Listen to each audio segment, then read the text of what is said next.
What's up, guys? It's your boy Swells here, and today we're going to be talking about the Tottenham Hotspur's appointment of Nuno Espirito Santo, the former Wolves coach. It's kind of a random video for me to make because I don't really talk about soccer too much on this channel, but I know a lot of people in the comments talk about all my Wolves stuff back here, soccer team in England, football team in England, if you will.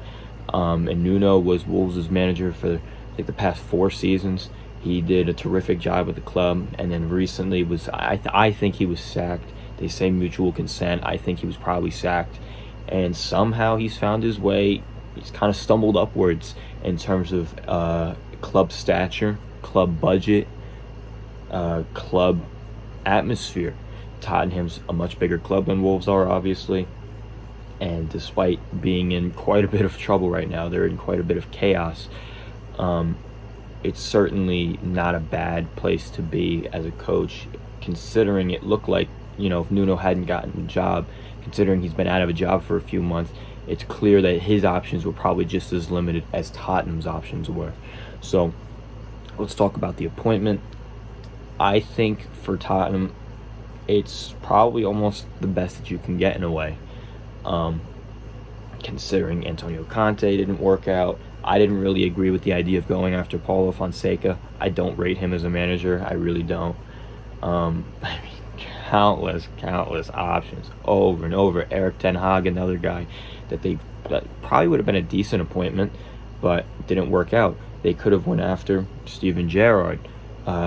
Scott Parker, I'm pretty sure, turned down Tottenham. So I think Nuno is very much you're settling with Nuno, but there's definitely potential there. I would agree. I would argue he's like a little bit more attacking version of Jose Mourinho. You essentially replaced Jose Mourinho with Jose Mourinho. Unfortunately for Tottenham fans. In the first 2 seasons in the Premier League, I'd say the first season and a half more likely, with Wolves, Nuno was one of the best managers, no question about it. I would argue he's one of the best managers in the world at that time. He got this Wolves team playing so well, especially on the counterattack between Jimenez, Jota, and the way he's revived the career of Adama Traore. A wonderful midfield of Neves and Moutinho, and you could argue he had the backing of George Mendes and Fosu and the owners of Wolves. So he had the budget. He was able to build that team. But regardless, your first season in the Premier League, you finished 7th. That's a big step up from the Championship to the Premier League. And I loved watching them play. It was an attractive version of football to watch. They didn't score a ton of goals, but their defense was incredible, and their counterattacks were sublime. Fast forward to the past season and a bit, things have changed. There's been some injuries to Jimenez. Willy Bolly's been dealing with injuries forever. It's just the lack of depth in the team. Nuno does not like to have a lot of players in the squad. I personally thought it was horrible. This was so difficult to watch this past season. It was very unattractive. It was very defensive. Couldn't score goals. We were conceding a lot more than usual as well. To the point where Nuno was drifting away from his usual back 5 or back 3. It's more of a back 5.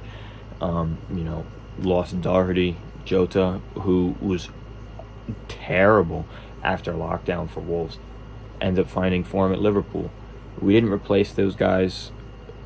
Semedo turned on towards the end of the year. He gets a lot of unnecessary hate. He's a good player. He just needs to be in a 5 rather than in a 4.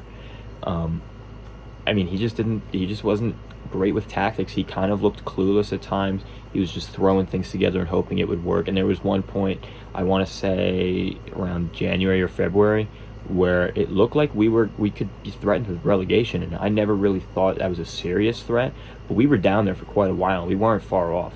Luckily, some results came our way. We turned things around. But for Tottenham, I think this is it's a risk. Of course, it's a big risk. I think it's something. I don't think it'll be awful. I think he'll keep you in the top. I think he'll get you around top 6. I don't think he's going to drop you down below 10th. I don't think he's that bad of a manager. It would be tough to see him getting you top 4, though, considering where this team is at with its players. Harry Kane could be on his way out. Luckily, Heung-min Son is staying with the club. Terrible decision from him. You're restricting yourself so much, but you still have him. And it seems like Daniel Levy's the the chairman.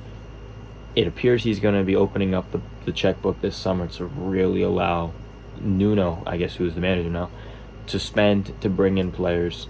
I wouldn't be surprised to see if he brought in a few Wolves players, maybe a Ruben Neves. There's been rumors about him leaving the club. Could potentially see Connor Cody switch over to Spurs, although I'm not sure about that one. I mean, I don't think Spurs fans should be super upset with it, considering what Nuno has done. But if his most recent season tells you anything, this team's going to struggle to score goals. It's not going to be fun to watch, and you're going to be grinding out results every single weekend. I don't think he'll get sacked throughout the season. I think he'll probably end up getting through the season. He'll probably finish somewhere around 5th or 6th.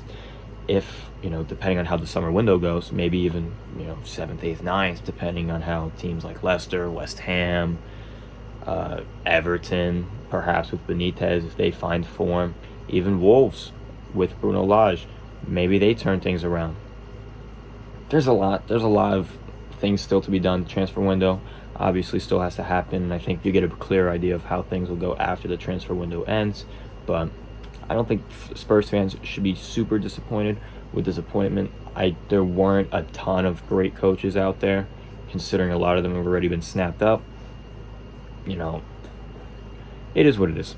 It is what it is. I think you got to give him a chance, let him get the players he wants to bring in, and let him run his system. Maybe the fact was at Wolves, he just lacked the depth. He lacked the talent. Maybe the players didn't want to play for him anymore, because it certainly felt that way at times. Maybe that's it. Or when you look at all the other clubs he's managed before Wolves, you realize this guy's not a good manager, and maybe that's why talks broke down with Crystal Palace and all these other places. We'll see. We'll see if Wolves was just a blip on a terrible radar. Maybe Nuno's not that good of a coach, and you just had the team lifting him up. And then we'll see Nuno tank Spurs, and then Wolves are going to all of a sudden become this great club again.